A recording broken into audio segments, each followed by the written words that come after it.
La maquinaria de los fichajes sigue en marcha. Desde Las Palmas aseguran que el Sevilla intenta cerrar la contratación de Roque Mesa, por el que los de Nervión habrían llegado a ofrecer 6,5 millones de euros, oferta que la Unión Deportiva Las Palmas habría desestimado remitiéndose a su cláusula de rescisión de 30 millones. Justo lo mismo que el propio Sevilla ha hecho cuando ha llegado el Barça para preguntar por Gameiro y Mariano. En Polonia afirman que Krychowiak habría cerrado ya un acuerdo con el Paris Saint-Germain para llegar de la mano de Unai Emery. En el Betis los fichajes pueden empezar a caer a pares. El que lo tiene más fácil es Ndiaye. 4,5 millones de euros ofrece el Villarreal por hacerse con una de las piezas claves del Betis. En Heliópolis lo tienen claro, o 10 millones o nada, y Tomás Pina podría entrar en la operación. Y en medio de todo el ruido, el Betis da un pasito más hacia sus abonados, abriendo la oficina de atención al bético, donde tanto ellos como los accionistas podrán plantear sus dudas. En el Club Baloncesto Sevilla se sigue trabajando para dar viabilidad al proyecto. Aún así, las alarmas se han vuelto a encender tras conocer la posibilidad de la disolución de la entidad. Te contamos todo esto y mucho más esta noche en el Descuento Express.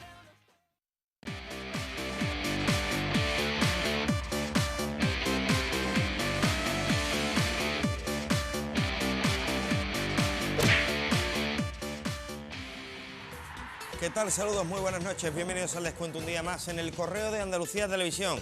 Ya sé que está jugando España, sé que están ustedes más pendientes de lo que pasa en la Eurocopa que de lo que está pasando en Sevilla, pero tenemos que contarles lo que está ocurriendo en torno al Sevilla Fútbol Club, al Real Betis Balompié, que no es poco. Desde ahora hasta las 9:30 de la noche vamos a intentar poner un poquito más de luz en todo lo que hay en ese mercado de fichajes que viene muy pero que muy movidito, como ya han escuchado, con ofertas para incorporar a futbolistas en los dos equipos y con ofertas para que vayan saliendo algunas de las piezas claves tanto de Nervión como de Heliópolis. Por ahora el Sevilla se niega a desprenderse de Gameiro Mariano y en el Betis, aunque no ven con malos ojos la salida de Ndiaye, no les parece satisfactoria la oferta que desde Villarreal, que desde Castellón en este caso ha llegado por parte del Villarreal, para llevarse a Ndiaye. De todo eso vamos a hablar desde ya. Me acompaña hoy Javi Santos, compañero del decano deportivo del Correo de Andalucía. Hola Javi, ¿qué tal? Buenas noches. ¿Qué tal? Buenas noches, Antonio. No sé si te ha llegado o no te ha llegado, intuyo que sí, todo esto que nos contaba anoche Kiko Canterla en el descuento,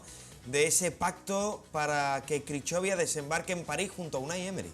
En este caso, pacto sería entre el Paris Saint-Germain y el propio jugador. Pacto, acuerdo, no, porque exactamente. La sí, porque en Polonia, y en Polonia aseguran que incluso ya ha viajado el jugador a París a cerrar ese preacuerdo con la entidad parisina. Veremos a ver cómo se desenvuelve todo, cómo se desarrollan los acontecimientos, porque hablabas tú de la Eurocopa, pero es que la Eurocopa está influyendo también mucho, sobre todo en el caso del Sevilla,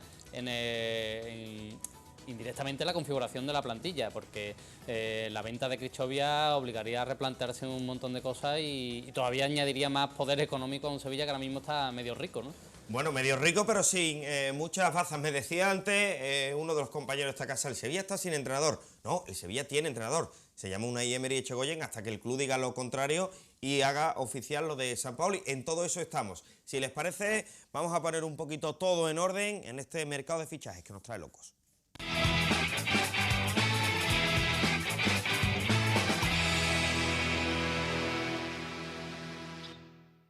Un mercado de fichajes que vamos a arrancar hoy hablando del Real Betis Balompié, y es que por Heliópolis se están moviendo muchas cositas. Javi Santos, asunto Ndiaye. Ojo con el tema, vamos a contar lo que esta casa sabe, ha tenido acceso. El Villarreal ha puesto sus ojos en Alfred Ndiaye. Javi, Alfred Ndiaye es columna vertebral del Real Betis Balompié. Junto a Antonio Dan y Rubén Castro, las piezas fundamentales. Meto también por ahí en medio a Dani Ceballos, pero no vería con malos ojos que saliese Ndiaye, pero no a cualquier precio. Yo la primera lectura que hago es que, siendo la situación económica del Betis bastante solvente, el hecho de intentar o estar disponible a acceder a la salida de un jugador que en la temporada pasada fue muy importante como Alfred Ndiaye, responde a que el entrenador, en este caso Gustavo Poyet, tampoco es que tenga muy en alta estima al futbolista, al centrocampista. Yo considero, hombre, por supuesto, en un escalón por debajo de Rubén Castro y sobre todo de Adán, al que considero el mejor futbolista de la plantilla del Betis, considero a Ndiaye una pieza importante. Lo fue la temporada pasada en un Betis que ha acabado 10º y lo puede ser en un Betis que aspira a dar un pasito más en la clasificación. ¿Qué pasa? Que obviamente, como decía, la situación del Betis no obliga a vender un jugador. De lo poco vendible que tiene el Betis, uno de ellos es Ndiaye. Si el Villarreal lo quiere, pues que ponga dinero. En esta tesitura sí veo bien colocado al Betis. Bueno, pues hasta ahora lo que ha puesto el Villarreal son 4,5 millones de euros. Cantidad insuficiente, entienden, en el Real Betis Balompié para desprenderse de una pieza clave. Como ha explicado Javi, en el Betis verían incluso con buenos ojos la operación. Insisto, hay quien apunta a que puede ser un trueque Tomás Pina, Alfred Ndiaye. Son, Javi, y esto hay que dejarlo muy claro, dos operaciones distintas. Una es dejar salir a Ndiaye por una cantidad importante de dinero, cercana a los 10 millones de euros. El Betis remite a esa cantidad. Eso es lo pero, que el Betis pediría. Yo creo que en torno a 6-7 se podría arreglar el tema. Y por otro lado, lo que el Villarreal pide por Tomás Pina. ¿Qué ocurre? ¿Por qué entendemos un trueque que no es un trueque al uso? A ver si soy capaz de explicarme. El Betis quiere, en este caso, perdón, el Villarreal quiere firmar a Ndiaye, que es jugador del Betis, por el que el Betis pide en torno a 10 millones, para que ustedes se hagan una idea. Y a su vez el Betis quiere firmar a Tomás Pina, que es jugador del Villarreal, y estaría dispuesto a llegar a 4, 5, incluso un poquito menos. 3 en fijo más alguna cantidad en variables. ¿Qué ocurre? Pues que haciendo esa cuenta, el Villarreal entiende que a lo mejor introduciendo a Tomás Pina se puede hacer la operación por Tomás Pina y un poquito de dinero. Pero claro, el Betis quiere que sean dos operaciones separadas para abaratar al máximo el coste de Tomás Pina. ¿Por qué? Porque entiende que al ofrecérselo además es un jugador que está en un valor de mercado inferior al de Alfred Ndiaye, y ya que el Villarreal ha venido por Alfred Ndiaye, que pague. Esa es la situación, ¿no, Javier? La radiografía de lo que está ocurriendo. Tomás Pina, que se trata de una vieja aspiración del Betis. Siempre ha sonado los dos últimos veranos. Los dos últimos veranos, por lo menos, seguro ha sonado como refuerzo para el Betis. Es verdad que la cotización ha bajado un poco, sobre todo por un aspecto que tú comentabas. Si es el propio Villarreal el que da el paso de ofrecer la inclusión de Tomás Pina en esa operación de Ndiaye para intentar abaratar el coste, es que tampoco cuenta mucho con él, con lo cual, digamos que su cotización, su valor de mercado se reduce un poquito. Yo, por supuesto, hombre, si el Betis logra colocar a Ndiaye por 10 millones de euros, sería una de las mejores operaciones de su historia. No veo yo al Villarreal pagando eso, pero bueno, insisto en que el Betis hace lo que tiene que hacer, pedir esta cantidad para ver si el Villarreal, en este caso, es capaz de llegar por lo menos sube su oferta. Al máximo, que yo creo que 6-7 lo deja yo salir. no quiero vender en Ndiaye, yo no tengo necesidad de Ndiaye, usted ponga el dinero encima de la mesa.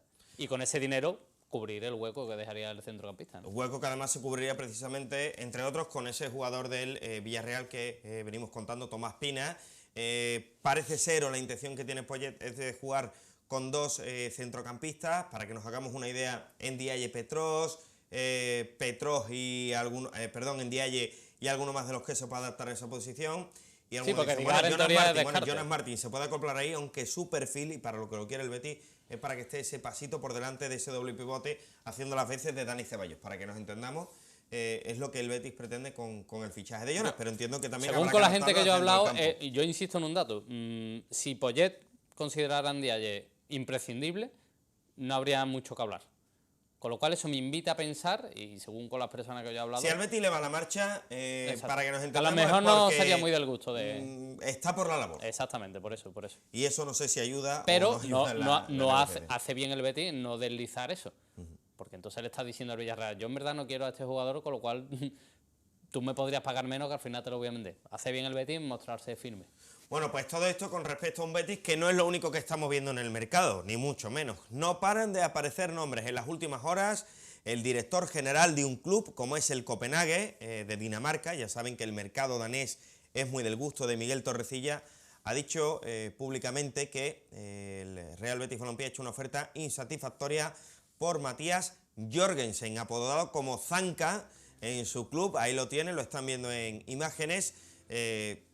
Mathias Jorgensen, insisto, apodado como Zanka, es un jugador que estuvo militando en el PSV hasta hace poco, que regresó después de esa experiencia infructuosa a Dinamarca, en este caso al Copenhague, y allí le han vuelto a ir bien las cosas. Termina contrato la próxima temporada, esto podría abaratar el fichaje. Exacto. El Copenhague, oye, es un equipo que ha estado en Champions últimamente, que bueno, no es una potencia europea, pero dentro del país sí que lo es, y ya sabemos, y volvemos a lo de antes, que esto no es que nosotros ofrezcamos un nombre y es un rumor, no, es que el director general de ese club ya ha declarado que Lo ha la dicho. primera oferta del Betis es insuficiente. Claro, y volvemos a un caso parecido a lo que le está pasando al Sevilla. Y sobre todo, en el caso de Torrecilla, concuerda con ese dominio que se le presupone al director deportivo del mercado escandinavo. Obviamente no conozco al jugador, no conozco las prestaciones, pero bueno, si la ha reconocido el director general, es una forma también públicamente de apretar las tuercas para ver si puede rascar algo. Es la misma situación para la inversa que al Betis le pasa con el Villarreal. Efectivamente, no es el único nombre, insisto, que está sonando. También desde Italia, Gianluca Di Marzo, un periodista que parece que todo lo que publica acaba cumpliéndose. Ha lanzado ya varias noticias sobre el Betis, sobre el Sevilla, y la verdad es que en el 90% de los casos se cumplen. Ha publicado que el Betis sería uno de los clubes interesados en Federico Barba, este jugador del Empoli desconocido, pero el que al parecer, bueno, pues el Betis y algún otro equipo habrían puesto sus ojos en él. Yo no sé si tú crees que más que un interés del Betis pueda ser un ofrecimiento, teniendo en cuenta que Miguel Torrecilla ha hecho pública la lista de necesidades y que entre ellas aparecen 2 centrales. Buen gol, estamos viendo. Bueno, es un gol. El otro día, ayer se quejaba algún telespectador, decía, oye, habláis de Federico Barba y ponéis un gol en propia puerta. Es que Federico Barba, que no jugó todavía en España, nosotros captamos las imágenes que hay y las imágenes que hay son estas, son las que podemos ofrecer de él, pero bueno, esto no significa absolutamente nada. Santos, hay equipos que se pelean por en Italia y en España. Pues sí, y hombre, a ver, si lo dicen en Italia, tú decías ofrecimiento, pues sí, en el mercado invernal, porque mucha gente luego nos critica un poco a la prensa porque hablamos de nombres, hablamos de posibilidades y no todos van a venir, obviamente. Si es el propio Sevilla, el propio Betis, los que dicen que manejan una lista con infinidad de nombres, que eso hasta se va 4 y 5 por puesto. y que se va filtrando hasta llegar a una última remesa, claro, digamos, en la que para cada puesto a reforzar hay por lo menos 5 o 6 futbolistas. Que un Betis se esté interesando en Barba, por ejemplo, no quiere decir que lo vaya a fichar, ni que sea la primera ni siquiera opción, que haya ofertado por él, ni simplemente nada, que lo ni ha que haya seguido y ofertado. que, oye, se está puede ahí, llegar a es un hombre más. preguntar, un nivel de preguntar, informarse cómo está la situación contractual del jugador. Otro, lo que tú has dicho, un ofrecimiento. La gente le interesa mover al jugador por distintos mercados y se lo ofrece a lo mejor al Betis, el Betis ya luego dirá si sí o si no. Estamos hablando de todas esas posibilidades. Es un poco especulación, pero especulación se produce mucho durante este mercado. Yo Barba tampoco lo conozco y tampoco sé decirte mucho más, pero bueno, lo que sí insisto en que el Betis parece tener la idea muy clara. Bueno, y otra cosa que sí conocen muy bien los béticos es ese Gol Sur que va a ser demolido en breve. Se están desinstalando, vamos a ver las fotos, ahí lo tienen. Da pena. Son fotos, se está desmontando el videomarcador, evidentemente hay que aprovecharlo, es un súper videomarcador para ese nuevo Gol Sur que se va a construir. Ese cabe en su mansión, ¿no, Antonio? Sí, bueno, yo creo que en el salón, incluso en el dormitorio, podría adaptarlo a la pared. Ahora fuera de bromas, es un gran videomarcador, ya lo han visto todos los béticos y oye... Yo que soy muy nostálgico y a mí estas cosas me dan pena. Sí, dan como aunque cositas, sabemos ¿no? que el Cuando... estadio va a ser mejor, que la comodidad de los aficionados va a ser mejor, pero estas cosas me dan a mí... No, luego los béticos van a tener una alegría, van a tener un Gol Sur mucho más acorde a lo que es lo actual, pero oye, pasó en el Sevilla porque tiene su puntito de nostalgia. seguimos sin saber dónde está la placa famosa esa del jugador número 2 en el campo del Sevilla cuando hubo también reforma. Bueno, es que hay veces que las mudanzas, las cosas se pierden o las reformas y esto puede ser una de ellas. Esperemos que no pierda el Betis el videomarcador, sería escandaloso por aquello de que puede ser hasta difícil encontrar la ubicación momentánea hasta que se pueda terminar ese Gol Sur. Pero bueno, al margen de bromas, ahí está la instantánea. Ya están viendo ustedes, se está moviendo. Y ya era hora también. El Gol Sur, se están cumpliendo las promesas que en su día hicieron Ángel Aro y José Miguel López Catalán. Y dentro de esas promesas estaba la oficina de atención al bético, que se ha estrenado esta mañana y están viendo imágenes justo antes de que levantase por primera vez la persiana. Ahí están viendo la oficina de atención al bético. Decía José Miguel López Catalán, y coincido con él, que más que una oficina es un lugar, porque ya hay tantos canales para atender a los béticos, vía mail, vía WhatsApp, vía Twitter, vía Facebook, vía redes sociales, ¿Quién por habrá teléfono? sido el primer bético que ha sido atendido ante un problema o duda? Claro, pues por eso te digo que hay tantas vías, pero oye, sí que por lo menos hay un lugar, y sí me ha Claro. gustado una reflexión, ahora van a escuchar a José Miguel López Catalán hablando de ello. Hace prácticamente un año, enfrente, en una carpa, y como podían, atendían a los béticos que se interesaban por su proyecto. Pues ahora tienen una estructura y un lugar mucho más acorde para informar a todos los que en su día prestaron ese apoyo con sus acciones o simplemente se han interesado para apoyarles en esta andadura que ya tiene casi prácticamente un año al frente del Real Betis Balompié. Pues bien, José Miguel López Catalán, el vicepresidente del Real Betis Balompié, atendía esta casa esta mañana, después de esa presentación de la oficina del Bético, para contarles un poquito a los béticos que nos están viendo de qué se trata, para qué sirve y qué buscan en el Betis con la apertura de esta nueva oficina. Creo que es algo fundamental, de los proyectos más importantes que teníamos, que es atender a los béticos como se merecen. Al final, pues todos sabéis que cualquier bético que ha tenido un problema, pues ha llegado aquí al club, está la puerta de cristales, están las taquillas o está el teléfono, pero no es lo mismo que abrir esto, puertas abiertas a todos ellos y atenderles como realmente se merecen, ¿no? Tenemos aquí atención a los abonados, con cualquier problema que tengan, cualquier incidencia que tengas, por ejemplo, en el mismo estadio, ¿no? Tu asiento que está roto, a un día que hay goteras o está sucio, ¿no? Cualquier tipo de esas cosas queremos solucionarlo, queremos que la experiencia del bético sea de la mejor forma posible. Atención a los accionistas, que como sabemos es un colectivo que durante 20 años ha estado muy abandonado y que tienen incidencias que resolver. Y luego también, por supuesto, las peñas, que son importantes, ¿no? Aquí también vamos a poder darles ayuda, solución para todas estas cosas que muchas veces hay que gestionarles de entradas, de actos. En todo eso estamos contentísimos de atenderles. Además de eso, escucharles a propuestas de mejora, sugerencias.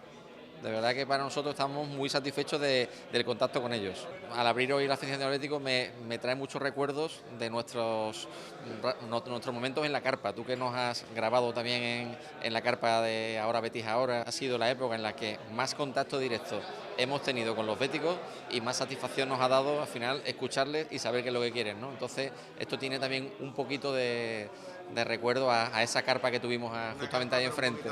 Una carpa un poquito mejor, un poquito mejor. Pero bueno, animar a los béticos para que vengan y aquí estamos para escucharles y para atenderles. Pues sí, señor, es el mejor mecanismo, abrir un lugar para que todos puedan expresarse y, oye, no tengan miedo los béticos. Cuando crean que algo se está haciendo mal, van allí, lo exponen y seguro que obtienen la respuesta en este caso, del Consejo de Administración y como han escuchado, del vicepresidente y de la gente que ha estado allí presentando este acto. Que se trata, incluso lo extendería a las obras del Gol Sur, de cuidar el mayor patrimonio que tiene la entidad, que es el beticismo. Lo ha dicho Pepe Montoro, uno de los consejeros hoy, que sí, que todo esto de la oficina está bien, pero que lo más importante es lo que hay de esa puerta para afuera, es decir, los béticos de a pie. Por eso. Y esto es una señal más de cuidar a todos esos béticos y me parece muy bien porque entiendo que es una obligación también, y lo digo así, para López Catalán, claro, y para Ángel Aro, pero añado esto para López Catalán y Aro, porque en su día pidieron el apoyo de los béticos, y a esos béticos a los que no vale con llamar a tu puerta un día y decirte, oye, mira, ayúdame hoy, y luego ya me olvido de ti. Necesito. No, efectivamente, claro. Con este mecanismo, con esta oficina, lo que pretenden tanto Ángel Aro como José Miguel López Catalán y por supuesto su Consejo de Administración es tener al bético informado. Y además ya lo han escuchado, cualquier tipo de queja que tengan, se acercan, hay unas personas que te atienden amablemente, te toman nota, registran y enseguida ahora que llegamos, por ejemplo, en una época de renovación de abonos, por ejemplo, que siempre suelen salir dudas, problemas, las reubicaciones, rectificaciones, claro, exactamente. Es que yo tengo el carnet en Gol Sur, me quiero ir a fondo, no, es que prefiero pagar un poco más, oye, pero es que el club te reubica, ya, pero si yo pago me llevan a donde yo quiero, en fin, todo todas lo que esas sea dudas. Cuidar al hincha, que es el mayor patrimonio que tienen los clubes y que cada vez, por distintas razones, está más maltratado. Todo lo que sea cuidarlo y potenciar que se sienta a gusto en el club, y se sienta representado y se sienta partícipe, es fantástico. Bueno, pues todo esto con respecto al Real Betis Balompié. Hablamos del Sevilla. Yo te pregunto, aprovecho el hilo de lo que me decías, hay que cuidar al hincha, hay que cuidar a la gente. ¿Ha cuidado Krichovia las formas? Digo esto porque si es verdad lo que publican desde su país, cuidado con esto, desde su país, y el futbolista ha salido de la concentración, que a mí me cuesta creer, a mí también, que un futbolista sale de la concentración de la Eurocopa para firmar por otro club o para conocer una oferta, me cuesta mucho creerlo, pero oye, si lo publican en Polonia es porque cuando el río suena, agua lleva. Agua lleva. Me cuesta creerlo, insisto, dejo todo en solfa hasta que el Sevilla se pronuncie sobre el asunto. Hombre, pero parece que el PSG, y al menos esto sí que ya llama la atención, no hace falta sentarse a hablar con nadie. El PSG ha puesto sus ojos en Krychowiak y esto puede ser una petición de Unai. Exactamente, de lo que decía, hay que unir una tercera pata en todo esto, que se trata de Unai Emery. A estas horas de la noche todavía no tenemos constancia de que haya por fin procedido a la desvinculación del Sevilla, pero todos sabemos que va a acabar entrenando al PSG. Sí, vamos, que si no pasa ahora ya dentro de un minuto, puede todo, pasar dentro de una hora, dentro de dos o mañana mañana por la mañana. Y todos sabemos la predilección que tenía Emery por el rendimiento, por la forma de jugar de Krichovia. Bueno, y de hecho un Krichovia, de juego, que está aumentando mucho su rendimiento en la Eurocopa. Exacto, en la Eurocopa. El Sevilla lo tiene muy claro. Ya lo dijo Monchi, ya lo dijo Pepe Castro. Este año no tenemos la necesidad tan agobiante de otros veranos de vender.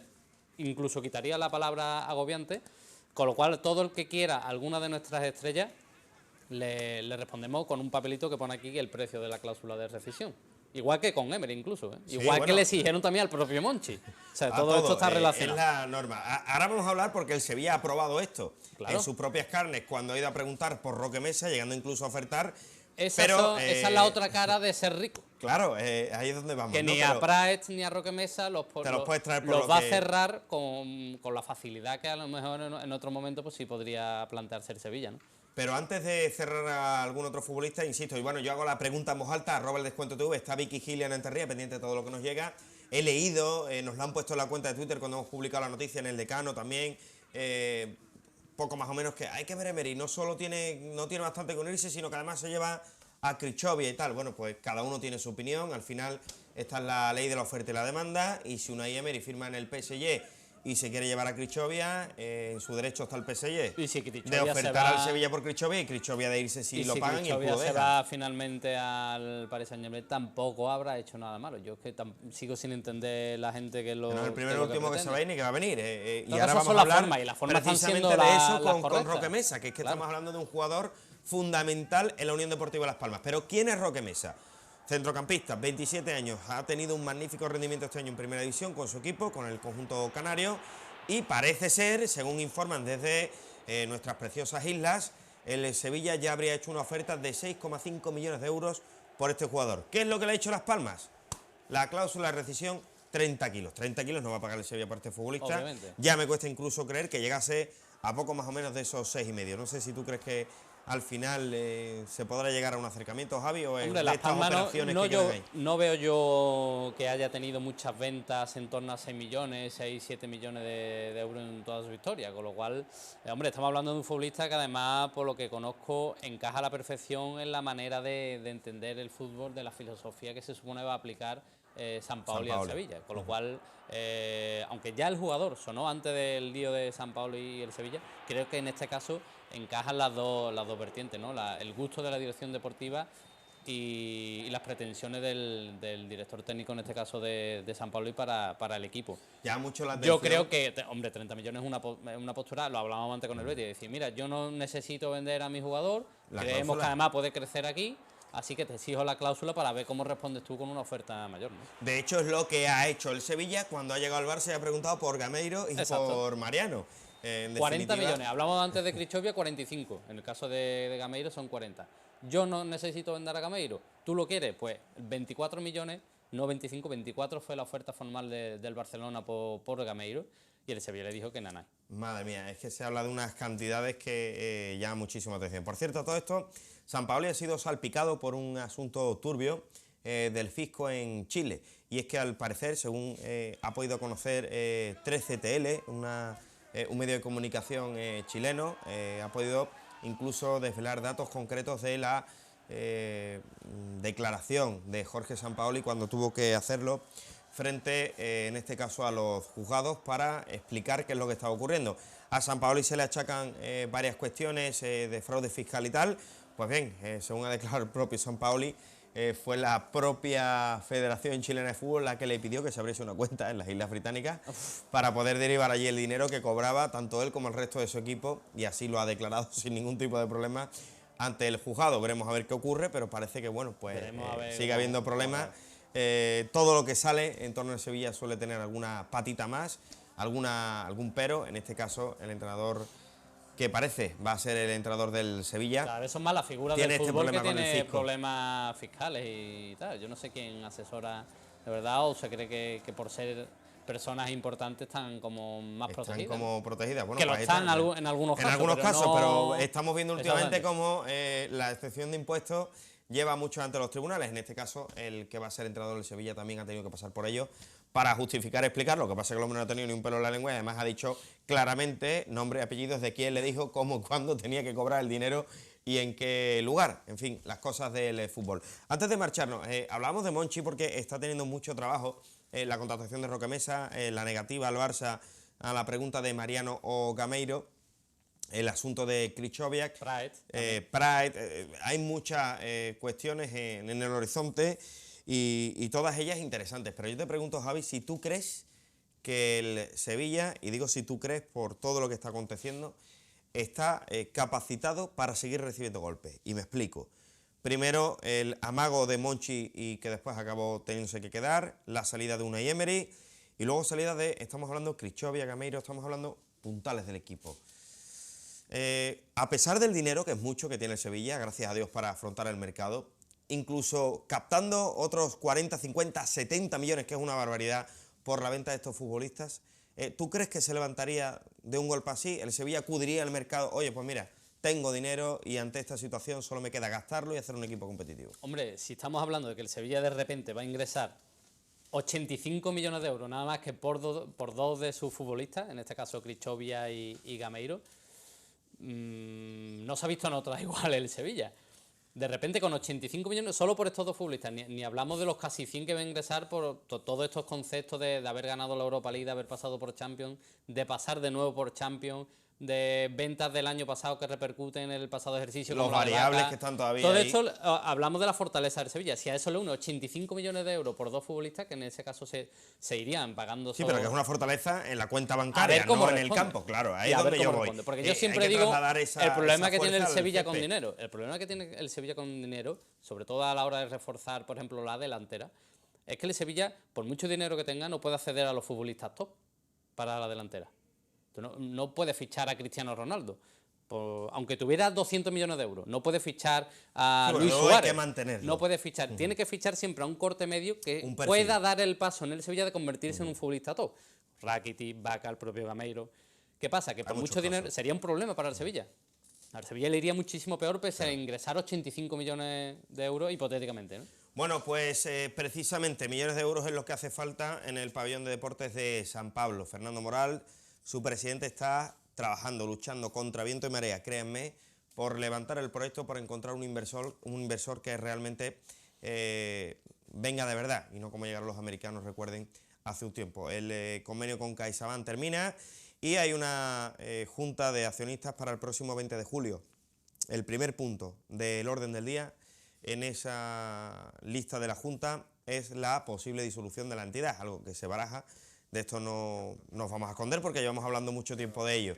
¿Qué ocurre? Pues se ha levantado un poco la alarma, se encienden todas las luces de colores en el pabellón de deportes de San Pablo, porque se va a tratar esto, pero es una realidad porque se está alertando de lo que pueda pasar si no viene definitivamente una apuesta concreta. Hay que poner en el escaparate, señores, esto como no lo demos una situación, se acaba el baloncesto en Sevilla.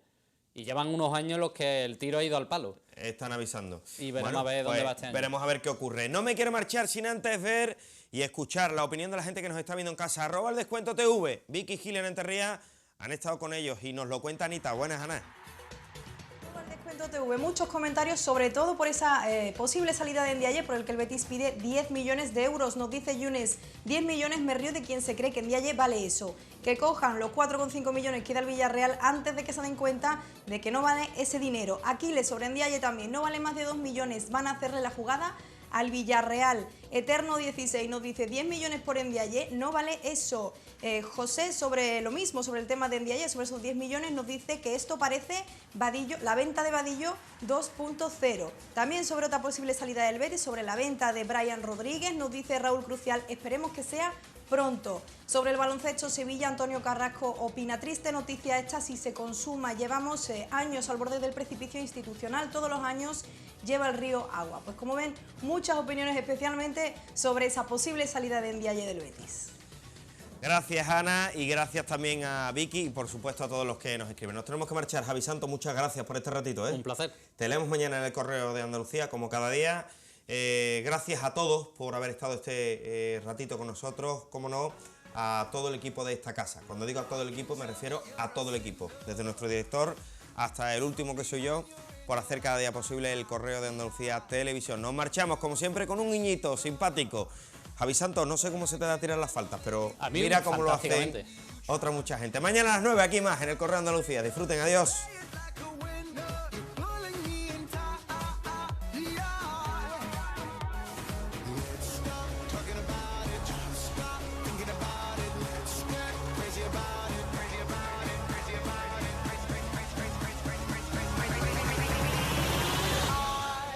Got you now.